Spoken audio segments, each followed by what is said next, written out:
নমস্কার বন্ধুরা, তিতলি লাইফের নতুন আরেকটি ভিডিওতে আপনাদের সকলকে আরো একবার স্বাগত জানিয়ে ভিডিওটি সম্পূর্ণ দেখার অনুরোধ জানিয়ে আবারও একটি নতুন ভিডিও স্টার্ট করছি। বন্ধুরা, এই গ্রীষ্মের দাবদাহে বিশেষ করে সন্ধ্যের সময় আপনার সবার অন্যতম প্রধান সমস্যা হচ্ছে মশার সমস্যা। আর মশা যে কতটা ক্ষতিকর তা আমরা সবাই জানি। বিশেষ করে বাড়িতে বয়স্ক কিংবা ছোটরা থাকলে তো বিশেষভাবে চিন্তিত হতে হয়। এছাড়া ইঁদুর, টিকটিকি, আরশোলা সহ আরও অন্যান্য ক্ষতিকারক পোকামাকড়ের উপদ্রব তো আছেই। আর এই সব ক্ষতিকারক পোকামাকড়ের হাত থেকে রক্ষা পাওয়ার জন্য আমরা বাজার চলতি বিভিন্ন রকমের রাসায়নিক মিশ্রিত কীটনাশক ব্যবহার করে থাকি, যা আমাদের উপকারের বদলে আরও অনেকখানি অপকার করে। তাই আজ আপনাদেরকে কোনো রকম রাসায়নিকের ব্যবহার ছাড়াই বাড়িতে থাকা প্রাকৃতিক উপাদানের সাহায্যে কিভাবে এই সব সমস্যার সমাধান করা যায় সেই রেমেডি বানিয়ে দেখাবো। বন্ধুরা, আপনাদের কাছে একটাই অনুরোধ, ভিডিওটি স্কিপ না করে সম্পূর্ণ দেখতে থাকুন। আশা করি আপনারাও খুবই উপকৃত হবেন। আজ আমি আপনাদেরকে একটি রেমেডি বানিয়ে দু রকম পদ্ধতিতে ব্যবহার করে দেখাবো। তো দেখুন, এখানে আমি এই যে নিয়েছি 4টে ন্যাপথলিনের গুলি, আর নিয়েছি 4টে কর্পূর, আর লাগছে পাতিলেবু আর লবঙ্গ। আরও কিছু ঘরোয়া উপকরণ আমি রেমেডিতে ব্যবহার করব। আপনারা ভিডিওটি সম্পূর্ণ দেখতে থাকুন। এখানে সর্বপ্রথম যেটা করতে হবে, এখানে একটা হামনদিস্তা নিয়েছি, আর এখানে যে 4টে কর্পূর আর ন্যাপথলিন গুলি রেখেছিলাম সেই দুটোকে অ্যাড করে দিচ্ছি। সঙ্গে অ্যাড করছি 10-12টা মতো লবঙ্গ। এখন সমস্ত কিছুকে একটু খুব ভালো করে একটু গুঁড়ো বানিয়ে নিচ্ছি। এখন 3টি উপকরণ যেটা আমি নিয়েছিলাম সেটাকে কিন্তু ভালো করে গুঁড়ো করে নিয়েছি। আর এখানে অ্যাড করে দিচ্ছি 1 চামচ জোয়ান। এখানে 1 চামচ জোয়ান অ্যাড করার পর এখানে দিয়ে দিচ্ছি আবারও 1 চামচ মতো লবণ। এখন সমস্ত কিছুকে খুব ভালো করে একটু মিশিয়ে নিচ্ছি, আর জোয়ানটাকেও একটু এইভাবে ছেঁচে নিয়ে গুঁড়ো করে নিচ্ছি। দেখুন বন্ধুরা, এখন সমস্ত উপকরণকে খুব ভালো করে মিশিয়ে একটা এরকম গুঁড়ো বানিয়ে নিয়েছি। গুঁড়োটাকে হামনদিস্তার মধ্যে রেখে নিয়েছি, আর এখানে একটা ব্যবহারযোগ্য পাত্র নিয়ে নিয়েছি। এবার এখানে দিয়ে দিচ্ছি 2 চামচ আটা। বন্ধুরা, আমরা যে আটা রুটি বাড়িতে খাই সেই আটাই এখানে ব্যবহার করছি। আপনারা এখানে চাইলে বেসনও ব্যবহার করতে পারেন, আবার এখানে ছাতুও ব্যবহার করতে পারেন। এখন 2 চামচ আটার সঙ্গে এখানে যে মিশ্রণটা বানিয়ে রেখেছিলাম তার থেকে 1 চামচ এই মিশ্রণ আমি এই আটার সঙ্গে মিশিয়ে দিচ্ছি। বন্ধুরা, একটু খুব ভালো করে খেয়াল করবেন যেন কোয়ান্টিটিটা আমি যেমন দিচ্ছি সেরকম সমপরিমাণে আপনারা কিন্তু এখানে রেমেডিটির জন্য ব্যবহার করবেন। এখন আটার সঙ্গে মিশ্রণটাকে খুব ভালো করে একটু মিশিয়ে নিচ্ছি। আর ওই মিশ্রণের মধ্যে অ্যাড করছি 1/2 চামচ হারপিক। বন্ধুরা, আমি আগে হারপিকটা একটা চামচের মধ্যে ঢেলে রেখেছিলাম। এবার হারপিকটা এই আটার মিশ্রণের সঙ্গে মিশিয়ে দিচ্ছি। এখন হারপিকটাকে আটার মধ্যে দেওয়ার পরে এখানে যে হাফ পাতিলেবুটা রেখেছিলাম তার থেকে কয়েক ফোঁটা রস এখানে অ্যাড করছি। এখন সমস্ত উপকরণকে চামচের সাহায্যে খুব ভালো করে একটু মিশিয়ে নিতে হবে। আর যদি আমার চ্যানেলে কোনো নতুন বন্ধু এসে থাকেন, চ্যানেলটিকে সাবস্ক্রাইব করে নিয়ে পাশে থাকা বেল আইকনটিকে একটু প্রেস করে নেবেন। আর যারা আমার পুরনো বন্ধু রয়েছেন তারা এইভাবেই আমার সাথে থাকবেন, পাশে থাকবেন, সকলে খুব ভালো থাকবেন। উপকরণকে মিশিয়ে নেওয়ার পরে অল্প একটু পরিমাণ মতো জল দিয়ে একটা রুটির মতো ডো বানিয়ে নিচ্ছি।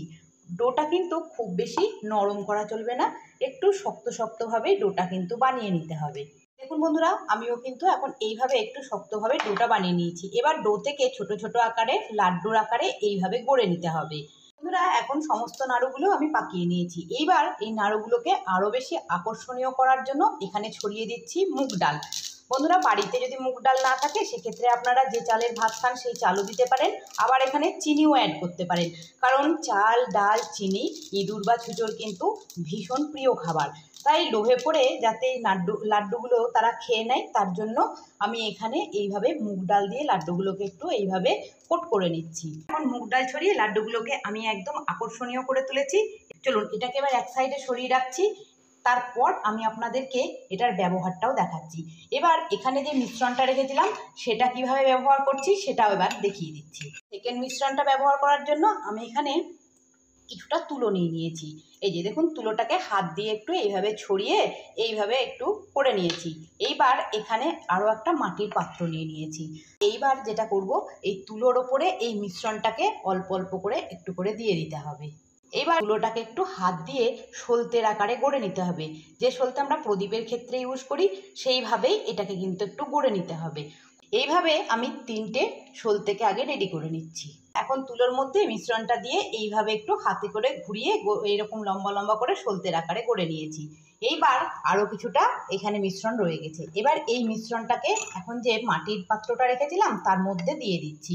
এবার যে সলতেগুলো রেডি করেছিলাম সেইগুলোকে এই মাটির পাত্রটার মধ্যে খুব ভালো করে একটু সেট করে নিচ্ছি। এইভাবে তিনটে আমি যেহেতু বানিয়েছি সেহেতু তিনটে সেট করে নিচ্ছি। আপনারা চাইলে এখানে বেশি করেও বানিয়ে নিতে পারেন, আবার এখানে দুটোও বানাতে পারেন।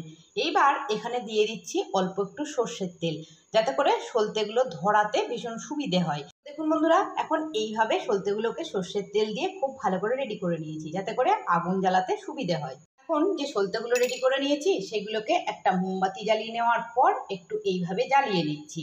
তবে বন্ধুরা, এই স্টেপটা কিন্তু আপনারা একটু সাবধানে করবেন, আর দেখবেন কাছে যাতে বাচ্চা না থাকে, কোনোভাবেই যেন কোনো রকম অ্যাক্সিডেন্ট না ঘটে যায়। দেখুন বন্ধুরা, আগুনটা নেভানোর পর কেমন একটা ধোঁয়া উৎপন্ন হচ্ছে। এই ধোঁয়ায় কিন্তু আমাদেরকে মশা, মাছি, পিঁপড়ে, আরশোলার হাত থেকে রক্ষা করবে। এইভাবে যেখানে মশার উপদ্রব দেখবেন সেখানে এটাকে এইভাবে জ্বালিয়ে দেবেন। চলুন বন্ধুরা, এবার যে বলগুলো বা নাড়ুগুলো বানিয়ে রেখেছিলাম সেগুলো কিভাবে ব্যবহার করব সেটা আপনাদেরকে দেখাচ্ছি। এখন এই নাড়ুগুলোকে কিচেন সিঙ্কের উপরে একটা এইভাবে ছড়িয়ে দেবেন।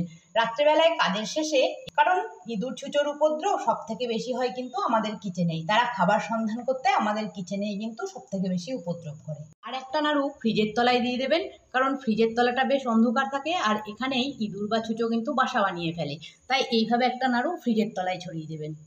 আরশোলার সব থেকে বেশি উপদ্রব দেখা যায় আমাদের কিচেনের যেখানে সিলিন্ডারটা থাকে ঠিক তার পাশেই। তাই এখানে একটা এইভাবে নাড়ু ছড়িয়ে দিন, দেখবেন আরশোলা, ইঁদুর কোনো কিছুর উপদ্রবে আর আমাদেরকে সহ্য করতে হবে না। আশা করছি বন্ধুরা আজকের ভিডিওটি আপনাদের ভালো লেগেছে। সকলকে অসংখ্য ধন্যবাদ জানিয়ে আজকের ভিডিওটি তাহলে এখানে শেষ করছি। আবার দেখা হবে নেক্সট একদিন নতুন একটি ভিডিও নিয়ে। টাটা।